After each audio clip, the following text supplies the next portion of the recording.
नमस्कार, समाचार इंडिया में आपका स्वागत है। इस वक्त ऑल इंडिया मुस्लिम जमात से मौलाना शहाबुद्दीन हमारे साथ हैं।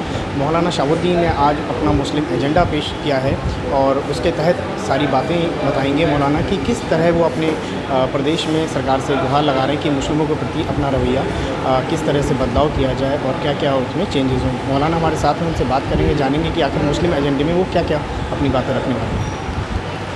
मौलाना साहब, बहुत बहुत स्वागत है आपका समाचार इंडिया में। किस तरह से आप मुस्लिम एजेंडे के तहत किन किन बातों को रखना चाह रहे हैं सरकार के समक्ष?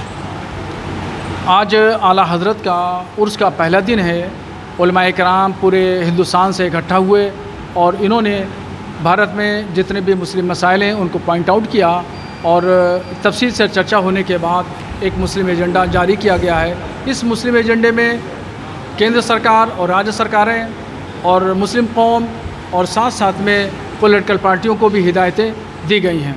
इसमें ख़ास तौर पर यह कहा गया है कि वक्फ़ संशोधन बिल जो भारत सरकार ने पार्लियामेंट में पेश किया है उसका हम समर्थन करते हैं और वक्फ़ की जितनी भी आमदनी हो वो गरीब मुसलमानों पे, मस्जिद और मदरसों पे ख़र्चा की जाए, मस्जिद के इमामों को दी जाए। और अगर गरीब मुसलमानों पे ख़र्चा की जाएगी तो हिंदुस्तान से गुर्बत ख़त्म हो जाएगी। दूसरी बात, प्रधानमंत्री जी ने लाल किले से सेकुलर सामान्य नागरिक संहिता की बात कही है। तो सेकुलर सामान्य नागरिक संहिता या गैर सेकुलर यूसीसी ये भारत के मुसलमानों को मंजूर नहीं है।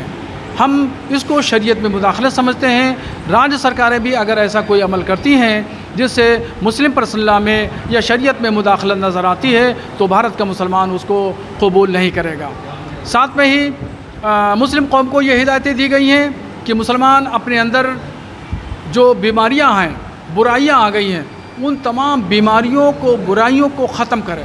जैसे मुसलमान जो मालदार मुसलमान हैं उनको ये कहा गया है कि वो सेपरेट लड़कियों के लिए स्कूल खोलें, कॉलेजेस खोलें, मदरसे खोलें, उनकी अच्छी से अच्छी तालीम हो और साथ में उनको ज़मीन और जायदाद में भी हिस्सा दिया जाए और एक साथ में 3 तलाक न दी जाए।